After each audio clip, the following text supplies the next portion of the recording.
అసలు హ్యుమానిటీ అనేది ఉందా? లేదా అదొక జోకా? ఒక్కసారి ఈ ఫోటోని చూడండి. ఈ ఫోటోలోని వ్యక్తి కాలిపోవడం పక్కన పెడితే, పక్కనున్న వ్యక్తులు సినిమా టైటిల్స్ తీస్తున్నట్టు వీడియో తీస్తున్నారు గానీ, ఒక్కళ్ళు గూడా ఆపడానికి ట్రై చేయలేదు. ఇది ప్రెజెంట్ బంగ్లాదేశ్‌లోని హ్యుమానిటీ లెవెల్.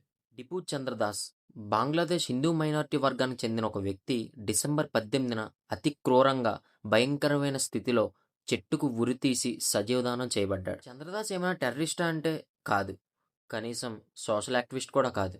ఒక బట్టల ఫ్యాక్టరీలో పనిచేసే సాధారణమైన వ్యక్తి. అసలు ఏం జరిగిందంటే డిసెంబర్ 12న ఉస్మాన్ హడ్డీ అనే బంగ్లాదేశ్‌లోని ఒక యూత్ లీడర్‌ని ఎవరో గుర్తు తెలియని వ్యక్తులు కాల్చి చంపేశారు.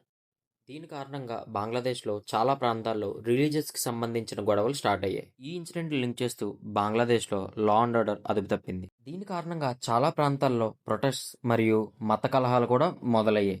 ఈ క్రమంలో డిపూ చంద్రదాస్ అనే వ్యక్తిపైన తమ మతాన్ని మరియు మత భావాల్ని కించపరిచినట్లు మరియు అవమానించినట్లు కొన్ని తప్పుడు ఆరోపణలు వచ్చాయి.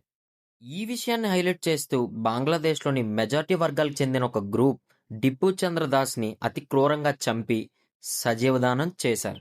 కానీ చంద్రదాస్ మత ఆరోపణలు చేసినట్టు ఒక్క ఆధారం కూడా కనిపించలేదు. ఇంత జరుగుతున్న బంగ్లాదేశ్‌లోని పోలీస్ మరియు గవర్నమెంట్ ఏం చేస్తుంది?